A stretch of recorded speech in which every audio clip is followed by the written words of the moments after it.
Hello dear student, chapter number 2 के बारे में बेटा डिस्कस कर रहे थे, यूनिट एंड मेजरमेंट। ठीक है, आज का जो क्वेश्चन है, what is system of units and the right the different types of system of units. देखो, सिस्टम ऑफ यूनिट क्या होती है और उसके जो टाइप्स है सिस्टम यूनिट्स के, वो इसके बारे में डिस्कस करना है। ये complete set of fundamental quantities, ये complete set of fundamental quantities. वैसे तो देखो तो फंडामेंटल क्वांटिटीज़ के बारे में भी आज थोड़ा डिस्कस हमें करना है, जो एसआई सिस्टम पे डिपेंड है। The complete set of fundamental quantities and the derive quantities. तो लास्ट टाइम हमने देखा था, जो अपनी फिजिकल क्वांटिटीज़ है उसके टोटल कितने 2 टाइप्स है। एक है फंडामेंटल क्वांटिटीज़, उसको हम बेस क्वांटिटी भी बोलते हैं, एंड जो सेकंड है उसको हम क्या बोलते हैं, डिराइव क्वांटिटीज़ बोलते हैं। क्या बोलते हैं? Derive quantities. ठीक है। In earlier time the scientist of the different countries were using the different system of units for measurements. ठीक है, अर्लियर टाइम पे डिफरेंट कंट्रीज के डिफरेंट साइंटिस्ट जो थे वो डिफरेंट सिस्टम यूज़ करते थे। कौन कौन सी सिस्टम यूज़ करते, तो यहाँ पे लिस्ट बनाते हैं। एक जो सिस्टम थी वो थी CGS। कौन सी सिस्टम थी? CGS, जिसको हम बेटा बोलते हैं सेंटीमीटर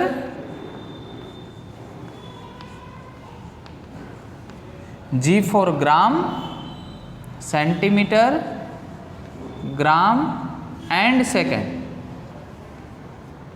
सेंटीमीटर, ग्राम, सेकेंड। जो सेकेंड सिस्टम है वो है FPS। It is a British system. कौन सी सिस्टम है? ब्रिटिश सिस्टम है। फुल फॉर्म क्या है? Foot, pound and second. Foot, pound, second. Clear. Third जो सिस्टम है वो है MKS सिस्टम। क्लियर। ये जो सिस्टम है उसका फुल फॉर्म है मीटर, किलोग्राम और सेकेंड। ये तीनों का एग्जाम्पल हमने लास्ट लेक्चर में देखा था। मैंने आपको लेंथ, मास एंड टाइम उसके अकॉर्डिंगली समझाया था। आपको 3 बेस क्वांटिटी ली थी हमने। और एक एडवांस सिस्टम थी, MKS सिस्टम भी यूज़ होती थी, जिसका बेटा नाम है मीटर, किलोग्राम, सेकेंड, और एक क्वांटिटी ऐड हो जाएगी उसमें, ampere. Clear.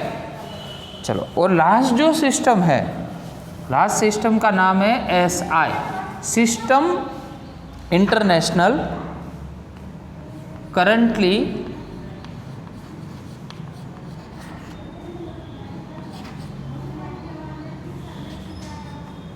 Using this system. मतलब जो रिसेंटली है, रिसेंटली ये सिस्टम अभी चल रही है। आया समझ में? तो टोटल कितनी सिस्टम हो गई? 1, 2, 3, 4 एंड 5। देयर आर 5 सिस्टम्स और different kinds of systems were using the different countries of scientist. Clear. तो आपको याद रखना है, सबसे फर्स्ट कौन सा है? CGS। कौन सा है? CGS। क्लियर। चलो, उसके बाद का जो बेटा है वो कौन सी यूनिट है, कौन सी सिस्टम है? तो कि भाई FPS। FPS किस में यूज़ होती है, कौन सी कंट्री में? ब्रिटिश में। Foot, pound and second. Clear. और उसके बाद की जो सिस्टम है वो सिस्टम के बारे में यहाँ पे डिस्कस करें तो थर्ड सिस्टम जो है वो कौन सी है? MKS सिस्टम है। क्या है? MKS सिस्टम है, जो है metre, kilogram and the second. और उसके बाद है उसमें ही एडवांस सिस्टम है मीटर, किलोग्राम, सेकेंड और एम्पियर। और उसके बाद लास्ट है वो SI, मतलब system international currently using this system, मतलब अभी ये सिस्टम यूज़ हो रही है। क्लियर। तो आपको ये जो सिस्टम है वो भी याद रखनी है, 5 सिस्टम। क्लियर। सेकंड क्वेश्चन की ओर बढ़ते आगे। सेकंड क्वेश्चन क्या है? Right a short note on SI system. ठीक है, SI सिस्टम के बारे में हमें एक शॉर्ट नोट रेडी करनी है। तो देखो, at present the internationally accepted unit system is the system international unites. इसका जो फुल फॉर्म है सिस्टम इंटरनेशनल, ऐसा बोला जाता है, सिस्टम इंटरनेशनल, ठीक है, बट उसको द सिस्टम इंटरनेशनल यूनाइट्स भी बोला जाता है, ठीक है, ऐसा ही सिस्टम है। उसमें टोटल नंबर ऑफ, उसको कैसे एब्रीविएट किया जाता है, तो जैसे हमने बोला SI system international, in system international there are 7, ये मोस्ट इंपॉर्टेंट है, 7 फंडामेंटल क्वांटिटीज। कितनी है फंडामेंटल क्वांटिटीज? 7 है। It was developed and recommended by a general conference and of weights and measurements इन 1971। क्लियर? 1971 में इट वॉज डेवलप, किसने develop की थी? तो एक general conference of weights and measurement ने 1971 में इसको डेवलप किया था, उसको रेकमेंड किया था, ठीक है। तो ये जो सिस्टम है सिस्टम इंटरनेशनल, फिजिक्स में यही इम्पोर्टेंट है। उसमें जो 7 बेस अपनी फंडामेंटल क्वांटिटीज़ है वो आपको याद रखनी है। उसका एक टेबल हम बनाते हैं, तो यहाँ पे हमने बेस क्वांटिटी लिखा है, that means fundamental quantities. The second colon is for name and their symbol. तो स्टार्ट करते हैं सबसे फर्स्ट। वैसे तो केमिस्ट्री में आ गया होगा आपका ये टेबल। सबसे फर्स्ट 3 याद रखना है, length, mass and the time. 3 पहले याद रखना है, length, mass and the time. Clear? उसके बाद मैं आपको एक हिंट भी देता हूँ इसको याद रखने की। लेंथ किस में बेटा मेजर होती है? मीटर में। क्लियर? तो उसका जो सिंबल है हम क्या लिखेंगे? Small m। क्लियर? मास किस में मेजर होगा? तो किलोग्राम में, मतलब नेम हो गया किलोग्राम। क्लियर? और उसका जो सिंबल है वो में क्या याद रखना है? kg याद रखना है। चलो, टाइम किस में मेजर होगा? तो सेकेंड में। क्लियर? स्मॉल s आपको याद रखना है, उसमें क्या याद रखना है? Small s। चलो, ये स्मॉल s हो गया। क्लियर? तो लेंथ, मास और टाइम हो गया। उसके बाद आपको याद रखना है electric current. Electric current. Done? चलो, इलेक्ट्रिक करंट किस में मेजर होता है? एम्पियर में। क्लियर? सिंबल क्या रहेगा? Capital A। Capital A। Clear? उसके बाद थर्मोडायनेमिक टेम्परेचर। थर्मोडायनेमिक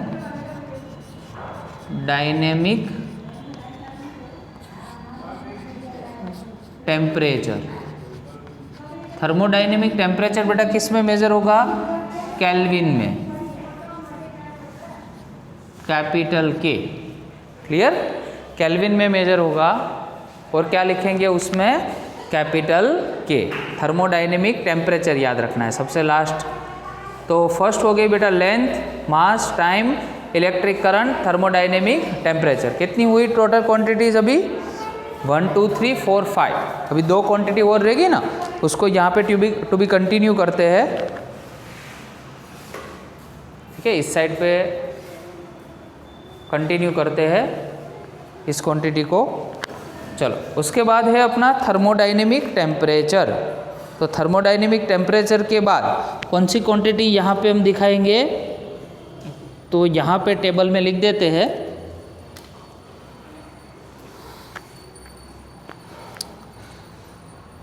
एक है amount of substance. Amount of substance. Clear? चलो, उसमें पार्टीशन बना देते हैं।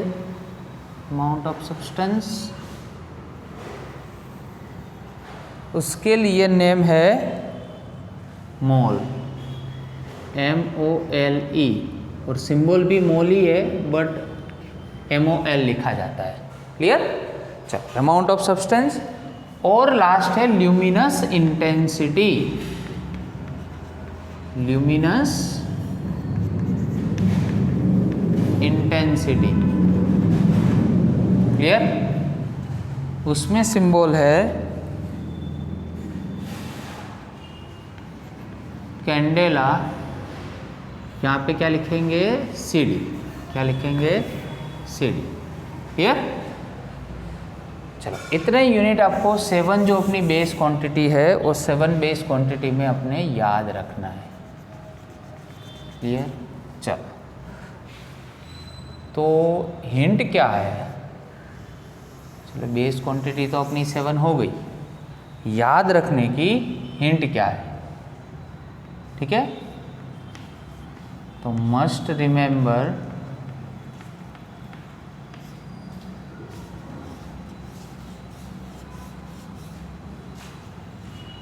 यहाँ पे हम ड्रॉ कर रहे हैं, यहाँ पे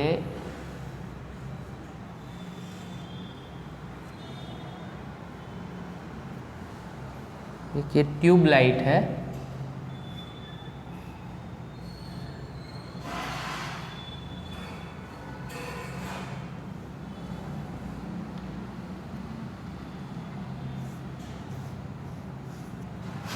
ठीक है।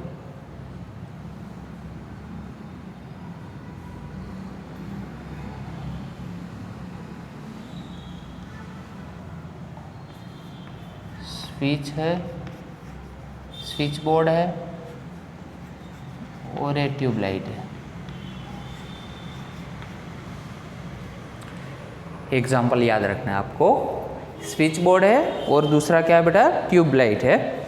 तो उसमें आप कैसे याद रखोगे? तो सबसे फर्स्ट याद ये रखो कि देखो ट्यूब लाइट होगी तो उसकी कोई सर्टेन लेंथ होगी, तो फर्स्ट क्वांटिटी अपनी क्या गई, लेंथ। क्लियर? चलो उसका मास भी होगा, सर्टेन कोई मास भी होगा, तो सेकंड क्वांटिटी अपनी क्या याद रह जाएगी, मास भी याद रह जाएगी। और दूसरा, जैसे हमने स्विच ऑन किया वहाँ से अपना टाइम स्टार्ट हो गया। जब भी हम स्विच ऑफ करते हैं, स्विच ऑन करते तो टाइम तो साथ में कैलकुलेट होता ही है।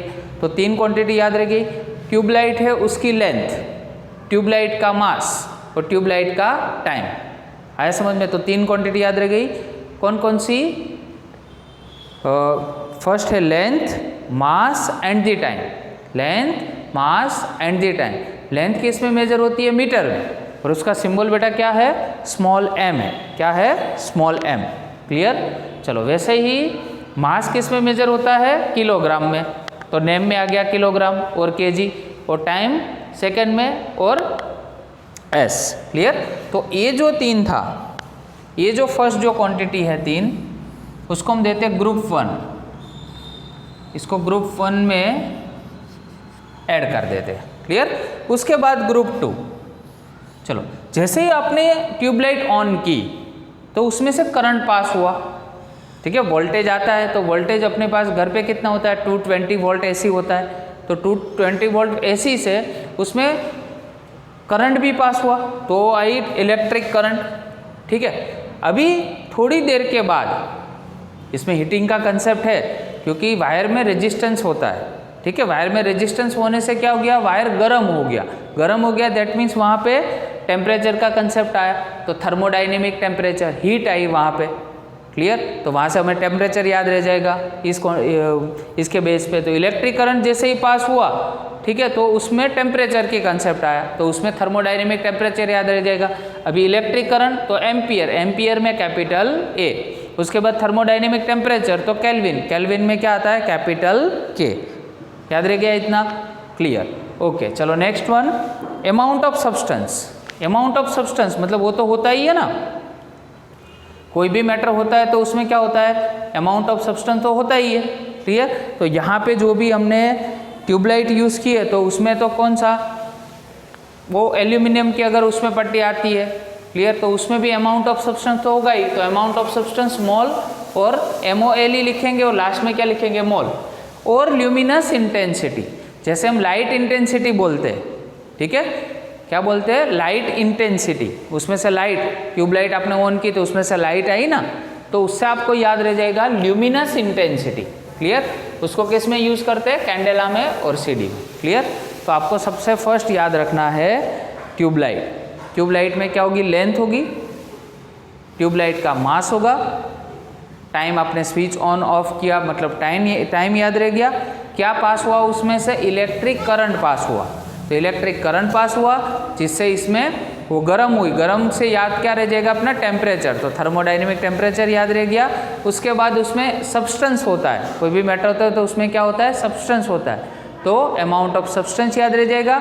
और लास्ट में स्विच ऑन की आपने तो इंटेंसिटी आई, लाइट की इंटेंसिटी, उससे आपको याद रह जाएगा ल्यूमिनस इंटेंसिटी। क्लियर आया समझ में? तो आपको ट्यूबलाइट और स्विच बोर्ड ये मतलब याद रखोगे तो पूरी 7 बेस क्वांटिटी आपको याद रह जाएगी। बहुत ही मोस्ट इम्पोर्टेंट फंडामेंटल क्वांटिटीज़ है, क्योंकि इसमें डायमेंशनल फॉर्मूलाज एक कंसेप्ट है, डायमेंशनल फॉर्मूलाज जो जीनिट में और गुजकेट के टॉपिक में हम पढ़ेंगे। ठीक है, डिफरेंट टाइप्स ऑफ क्वांटिटीज़ के डायमेंशनल फॉर्मूलाज होते हैं जिसमें बेस क्वांटिटीज़ का ही हम यूज़ करते हैं। ठीक है ना? तो SI सिस्टम में 7 टोटल बेस क्वांटिटीज़ है, वो आपको याद रखनी है। चलो नेक्स्ट वन है कौन सा क्वेश्चन बेटा, explain the supplementary quantities and their units of SI system. Supplementary quantities, तो supplementary quantities that means what, it is not included in fundamental quantities as well as in derive quantities. तो total तो quantities के 2 types थे, कौन कौन से, fundamental and the derive. But supplementary quantity का meaning ये होता है कि ये जो क्वांटिटी है, ठीक है, वो नहीं तो उसमें यूज़ होती है फंडामेंटल में, या तो नहीं किस में यूज़ होती है, डिराइव क्वांटिटी में। तो ऐसे 2 क्वांटिटीज़ है टोटल। क्वांटिटी का फर्स्ट नेम है उसमें प्लेन एंगल, उसका सिंबल है डी थीटा, और दूसरा है सॉलिड एंगल। देखो दोनों का यहाँ पे मैं डायग्राम बनाता हूँ। Plane angle, the angle which is subtended from their origin point O to the arc AB। ठीक है, ये आर्क AB है जिसको मान लो हम DS बोलते हैं, और A इसकी रेडियस है। तो यहाँ पे एंगल फॉर्म होगा, वो क्या है, डी थीटा। क्या है, डी थीटा। तो प्लेन एंगल का अगर आपको फॉर्मूला बनाना है तो कैसे बनाओगे आप, हम जानते हैं angle is equal to, 10th में आप पढ़े होंगे arc by radius. Angle is equal to क्या होता है, आर्क बाय रेडियस। क्लियर? तो अभी आर्क तो बेटा हमारी कौन सी है यहाँ पे, AB, और रेडियस कौन सी है, तो OA या तो OB, कोई भी ले सकते हो आप। हम लेते हैं यहाँ पे OA। क्लियर? चलो तो फॉर्मूला यहाँ पे क्या आया, AB को तो हम DS बोलते हैं, तो DS और डिवाइड बाय और radius, radius that means R आ गया। क्लियर? तो एंगल को यहाँ पे हमने लिया है डी थीटा, तो फॉर्मूला आया d theta is equal to DS by R। तो प्लेन एंगल क्या है, it is the angle subtended from the origin point O with a radius 1 metre. Clear? With a radius 1 metre, मतलब 1 metre radius से जो भी यहाँ पे arc यहाँ पे हम प्रोड्यूस करते हैं, ठीक है, उसके अकॉर्डिंगली यहाँ पे जो एंगल फॉर्म होता है उसको हम क्या बोलते हैं, प्लेन एंगल बोलते हैं। क्या बोलते हैं, प्लेन एंगल। क्लियर? चलो तो ये एंगल आया तो उसका SI यूनिट, SI यूनिट याद रखो रेडियन है। क्या है, रेडियन। क्लियर? प्लेन एंगल का SI यूनिट है रेडियन। वैसे ही सॉलिड एंगल, तो सॉलिड एंगल में आपको डायग्राम बना, उसका है d ओमेगा, उसका जो सिंबल है वो है d ओमेगा। तो ऐसे 3 लाइंस बनानी है आपको। पहले ये दोनों जो लाइन है उसको ऐसे कनेक्ट करना है, और फिर से इसको यहाँ पे कनेक्ट करना है। आया समझ में? और एक यहाँ से भी, पीछे से भी ये कनेक्ट होगा। आया समझ में? तो ये जो एंगल है ये क्या बना यहाँ पे, सरफेस एरिया, तो DA, और यहाँ पे रेडियस तो RE हो गई। और यहाँ पे जो भी, वैसे ही सेम जैसे हमने वहाँ पे पहले बताया, वैसे ही सेम इस सरफेस पे जो भी एंगल फॉर्म होता है उसको हम बोलते हैं plane angle d omega. Clear? तो d ओमेगा का फॉर्मूला कैसे आएगा, d omega is equal to surface area, मतलब DA और डिवाइड बाय यहाँ पे R ओनली नहीं होगा, क्या हो जाएगा, R² हो जाएगा। क्या हो जाएगा, R²। तो सॉलिड एंगल का फॉर्मूला आया DA डिवाइड बाय R²। तो it is the angle which is form by the surface area having the 1 metre square. Surface area कितना होना चाहिए, 1 मीटर स्क्वायर का होना चाहिए। उससे जो भी एंगल यहाँ पे ओरिजिन पॉइंट पे जनरेट होता है उसको हम क्या बोलते हैं, सॉलिड एंगल बोलते हैं। क्या बोलते हैं, सॉलिड एंगल। और उसका जो एसआई यूनिट है वो याद रखिए, एसआई यूनिट जो है उसका, उसको बोलते हैं स्टीरेडियन। पूरा लिख देता हूँ मैं यहाँ पे, स्टीरेडियन। क्लियर। और उसको सिंबलाइज किया जाता है एस आर से। क्लियर। किससे किया जाता है, एस आर से। आया समझ में। तो प्लेन एंगल है उसका फॉर्मूला आया अपने पास ds/r, और सॉलिड एंगल का फॉर्मूला आया dA/r², क्योंकि उसमें एरिया है और इसमें आर्क है, दोनों वही डिफरेंस है दोनों में। और इसका ऐसा यूनिट है रेडियन, और उसका जो ऐसा यूनिट है वो क्या है, SR है। क्लियर। तो आज अपने टोटल 3 क्वेश्चन के बारे में यहाँ पे पढ़ा। फर्स्ट है what is the system of units of different types of system of units. Clear. What is system of units and right the different types of system of units. तो आपको उसमें different types of system of unit कौन कौन सी याद रखनी है। तो एक हो गया अपना CGS, FPS, MKS and MKS and SI। Clear. चलो, CGS का full form centimetre gram second, FPS का ब्रिटिश में यूज होता है फुट पाउंड सेकंड, MKS का होता है मीटर किलोग्राम सेकंड। MKS है मीटर किलोग्राम सेकंड एम्पियर, और SI जो है वो रिसेंटली यूज हो रही है ऐसी सिस्टम है, और उसका फुल फॉर्म है system international. Clear. At present यही सिस्टम यूज हो रही है, उसको SI से एब्रीविएट किया जाता है। And there are 7 base quantities are included in this kind of system, and it was developed and recommended by 1971 by general conference of weights and measurements. There are 7 base quantities, बराबर। उसमें आपको एक example tubelight का याद रखना है। Tubelight के accordingly पूरी आपकी 7 बेस क्वांटिटीज आपको याद रहेगी। क्लियर। चलो, सप्लीमेंट्री क्वांटिटीज टोटल कितनी है, 2 नंबर है। कौन कौन सी है, प्लेन एंगल है और दूसरी है सॉलिड एंगल। प्लेन एंगल का सिंबल क्या है, d θ, और सॉलिड एंगल का है dω। ठीक है। उसमें आपको याद रखना है angle is equal to arc by radius. तो आर्क में लिया AB जितना और रेडियस R। क्लियर। वैसे ही सॉलिड एंगल में बेटा क्या लिया आपने, सॉलिड एंगल में तो उसमें सरफेस एरिया लिया DA जितना। क्लियर। और उसमें लिया आपने रेडियस का स्क्वायर, मतलब R² होगा उसमें। क्लियर। तो इसका जो SI यूनिट है वो रेडियन लिखेंगे, और प्लेन एंगल का जो SI यूनिट है उसमें क्या लिखेंगे, स्टीरेडियन लिखेंगे। क्या लिखेंगे, steradian. Clear. Okay, thank you very much.